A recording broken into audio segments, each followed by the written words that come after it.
Welcome to Things That Matter. Today we're going to be talking about church planting and the great need that still exists.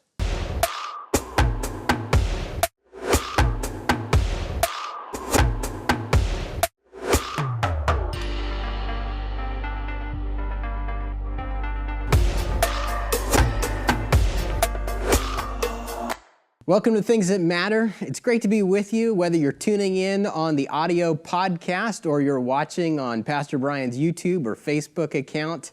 It is so fun, so great to be with you. This is Pastor Brian Brodersen. I'm Josh Taransky, and we're back for another edition of Things That Matter. So today we want to talk about church planting. This is it's fresh off the heels of your trip to England and some stuff going on in my life as well. So let's talk about church planting. Let's do it. I want to talk about church planting. Why? Well, once again, as you mentioned, I just returned, not just from England, but I was also in Europe and on the continent in Austria with a lot of folks that are, have planted churches, are in the process of planting churches.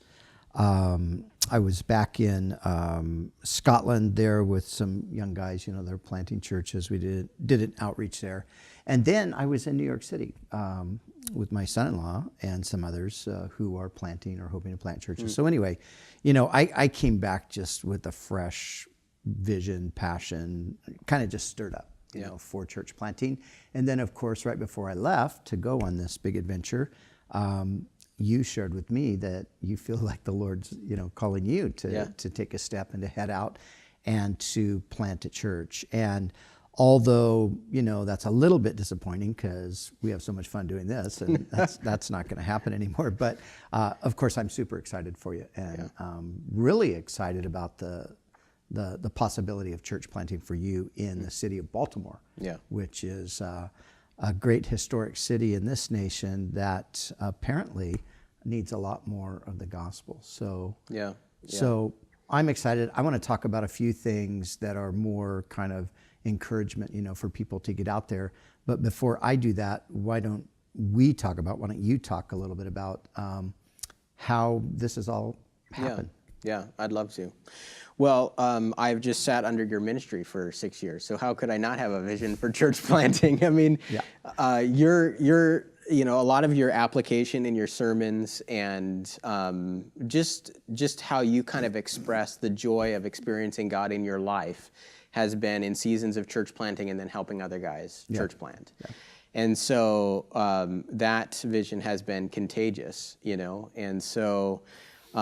That's good because I think contagious is the right word. I mean, because that's what you want to do. You want people to just catch the vision for the excitement of doing this. Yeah, exactly. So in 2013, there was kind of a little bit of an itch to go, and we began to think about church planting, and we had some specific criteria we were looking at. Population density, looking at cities that had colleges, because I've had connections with colleges. Looking at places where there were not a whole lot of Calvary chapels at this point. And so we kind of zeroed in on some of the cities on the East Coast, and Baltimore was the #1 city that came up on our list. And so we were interested in, and it went on a list, the city went on a list, and then we didn't really do anything with that. And Pastor Chuck passed away later on that year. We talked, I said, hey, I'm taking myself out of contention for any churches or church planting for a couple of years, and let's stay here. Mm-hmm. And so that was up this last October, and then so at the beginning of this year, there was really this stirring up of feeling like wanting to express faith in my life and trust the Lord in that way. Yeah. And so we went back to that list, and so Baltimore was right there. We took a trip in May, saw both Washington, D.C. It just drove kind of some of those coastal cities, D.C., Philadelphia, Baltimore, New York City, and being in Baltimore, we just felt like, this was right. It's kind of like when you go to into the dressing room, you're trying on different outfits, and so just praying in each one of these locations, Lord, does this fit? Is this where we want to? This is where we want to give our life to? Is this a city that we want to be in? Yeah. And we just felt like that was Baltimore. Yeah, that's interesting because, of course, since 2013, when you guys kind of had this list and you narrowed it down in Baltimore, ends up at the top of the list. Baltimore has been in the national news numerous times, unfortunately, for some pretty bad stuff, some tragedies and difficulties. So it's kind of interesting how that was already on the list. These things go down, and then God is stirring your heart. So you and your wife, you guys just literally a couple days ago, you just returned from a kind of a scouting trip, right? Yeah, we spent 4 days on the ground there. And the goal was to just see the city, to take it all in. It's 630,000 people, 225 cities. Baltimore has this distinction that these neighborhoods, these 225 neighborhoods, are really important to the city. In fact, a nickname for Baltimore is the neighborhood city. Oh, is that right? And so we felt like it's not good enough to just say, hey, we're going to Baltimore. We really needed to see these neighborhoods. So we spent 4 days driving hundreds of miles up and down through the city, taking it all in, and then meeting with pastors on the ground there and getting a sense, a lay of the land. Because you can do some stuff online. But man, being there, talking with people on the street, talking with pastors that have already invested their life in the city is just huge. So yeah, it was a great week, and there's an immense need. And so you guys came away with some clarity about where you might live, where you think maybe the church ought to be planted.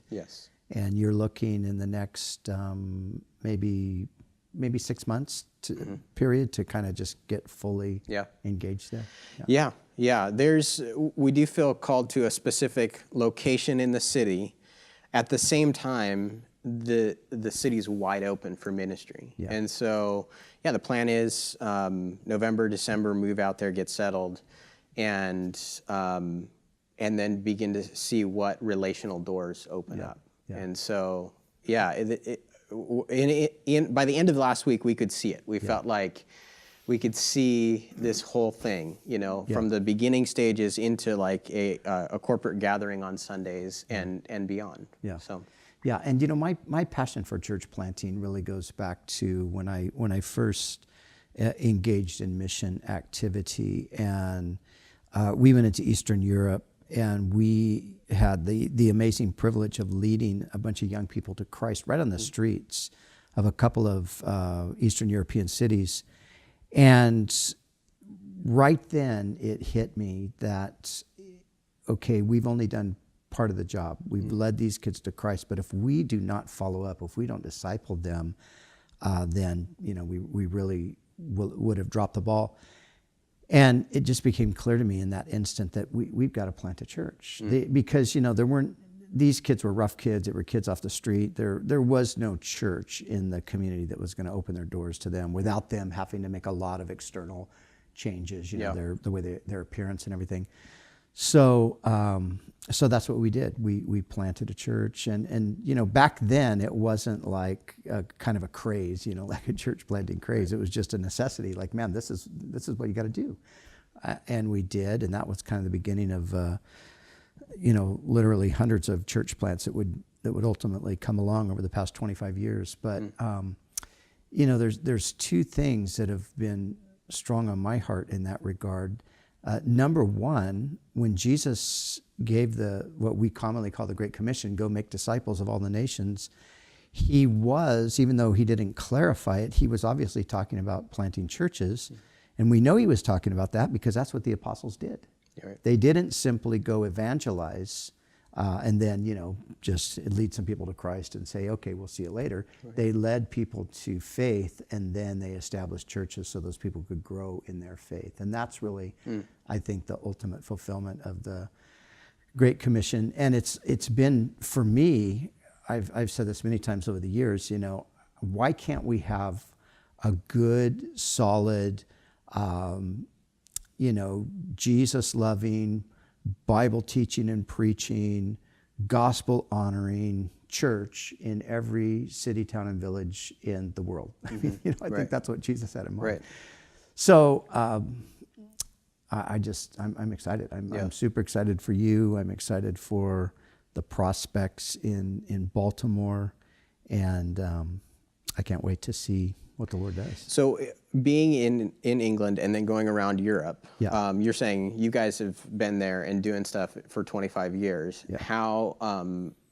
How much more can be done there? Yeah, so much more. I mean, we're barely scratching the surface. Yeah. I mean, there's 500 million people in Europe, and we've got a couple thousand altogether, and the Lord's done some good things. We're obviously not the only people that are planting churches. There's other groups that are doing that, and but it's a long, hard, rough kind of a road. And whenever I go back and spend time with the guys that are there, I'm always impressed with their perseverance, their faithfulness. They just keep hammering away at it, and that's really what you need to do.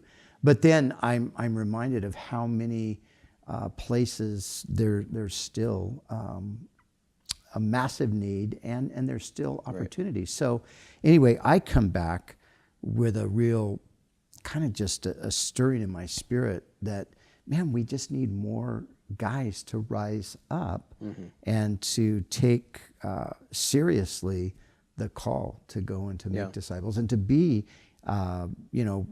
part of a church plant, or to lead a church plant, or to be open to be sent out. And not just, guys like yourself that are going to go spearhead something, because I would imagine that you're going to be looking for some sort of a team to form around you as you go do this. And I see even now with some of the churches that have been somewhat recently planted, and they're kind of just, struggling through the earliest stages, but they really need help, So I'm sitting in a small church, and I'm there with the pastor and his wife, and they're wonderful people. And I'm just thinking, man, we need like some young team members with them. We've got a bunch of young worship leaders around. Man, why doesn't somebody take a step of faith and get out there and use that gifting, that God has given them? And of course, we've got all kinds of young guys that have sat in church for years. And one of the things that's a little bit, frustrated is I see, believe it or not, I see all of these young gals that are, man, they're full of faith. They're taking steps. They're getting out there serving the Lord, and they're going on missions trips, and they're engaging, and they're wanting to be part of church plants. And then, I don't know, we're the guys, they're kind of missing in action here. Yeah. So really what I want to do right now today is I want to put out a call to young men and middle-aged men to, really consider getting out and being part of something that the Lord might want to do in a city here in the U.S. like you're doing, Josh, or one of the European cities, or virtually, the whole world is wide open. I mean, obviously there's some risky places and there's some dangerous situations out there, but that is really not the issue, because the call of God is really the issue. But I just came home really kind of stirred up to do what I could to maybe stir up a fresh group of young men to say, hey, I want to do something significant with my life. I want to do something impactful. I want to make a difference for the kingdom of God. And it's hard to imagine a better way to make a difference for the kingdom of God than being involved in a church plant that is going to reach into a community and bring the life of Christ and all the blessing and healing and everything else that he brings along, with his Spirit as he comes into a place. So yeah, that's huge. One of the highlights for me being in Baltimore last week was talking with these pastors, these Calvary pastors. And there are too few, between Baltimore and Washington, D.C., that whole corridor, there's 4 million people that live there, and there's only 5 Calvaries in that whole space. Wow. But yet these guys that I got to meet, I didn't get to meet all of them, but the 3 that I spent time with, one guy, he's just such a sweet guy, Jason Mayerson. He's a chiropractor, and he's been listening to John Corson teach. And he's like, I can teach, and so he's pastoring a church, and then you got Dan Sexton who's there, and you've got all these different guys who, their stories, their ventures of faith. One guy, Ray Bullis, he taught a home Bible study in his house with nobody there. He would prepare a Bible study every week and just teach it to an empty living room. And he faithfully did that. And now God's like given him a church, you know? And so... And, you know, and look, I mean, you know, that sounds crazy, right? I mean, for some people, it's like, oh, what was the guy, a nut, you know, teaching a Bible study to nobody? Right. But you take these steps of faith. And you don't give up because I mean, he doesn't have anybody and he doesn't give up. But, you know, I've seen guys get discouraged, you know, half a dozen people or whatever, and they just go, what am I doing? I'm wasting time. Yeah. But, you know, I'll never forget hearing David Rosales, pastor of Calvary Chapel in Chino Valley here in Southern California, hearing David tell the story of, I think it was I want to say it was like 9 years. He pastored a little home fellowship with not, you know, maybe a dozen people or so. For 9 years he did that. Wow. And how many people would have said, hey, you know, David, maybe you're not really called to do this. Maybe you ought to throw in the towel. Maybe you ought to give up on it. But he persevered. He kept going. And, you know, in the end, God, of course, blessed with an incredibly fruitful ministry. So that reminds me, as I'm in Glasgow with my friend Martin Tatton, and there he is. He works full time as an engineer. On Sundays, him and his wife, man, they pack everything up. They go over there. They've got, you know, a dozen or so people. But I just look at him and I say, wow, man, this guy's faithful. Yeah. And, you know, God's going to honor this. But at the same time, I'd love to see people say, well, you know, I want to come alongside and help too. Yeah. So anyway, good for you.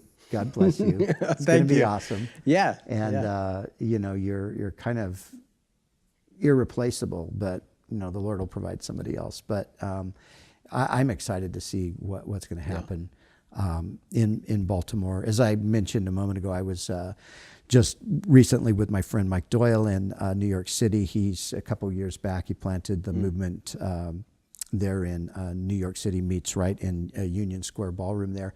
And we had a great time just sitting and talking and catching up, and he's telling me kind of some of the things that are happening there.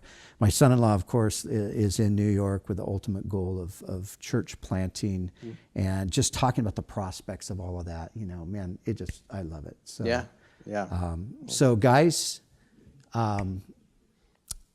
take a step of faith. And just like Josh was sharing about some of these other guys, you know, God can take you, and he can empower you with his Spirit, and he can gift you to minister to his people. And that's kind of our history as a movement of churches. You know, we haven't put a big emphasis on seminary and things like that. We're not against that at all. We support that, but that hasn't been the criteria. A lot of times, just like you said, Josh, about the one guy, he's listening to John Corson, and he just says, I think I could do that. Right. Exactly. You know, that's kind of my story, because I sat here at Calvary Chapel, Costa Mesa, a long time ago, listening to Pastor Chuck, and thought, I want to do what he's doing, and I felt like I could do it, and I have done it, and so God works that way. So, church planting, that's something that matters hugely, and it matters right now, and so challenging you to pray about it, to think about it, and if nothing else, get yourself equipped, because God uses people who are equipped. And get in the Word, stay in the Word, and serve where you're at, and see where the Lord will take you from there. Awesome.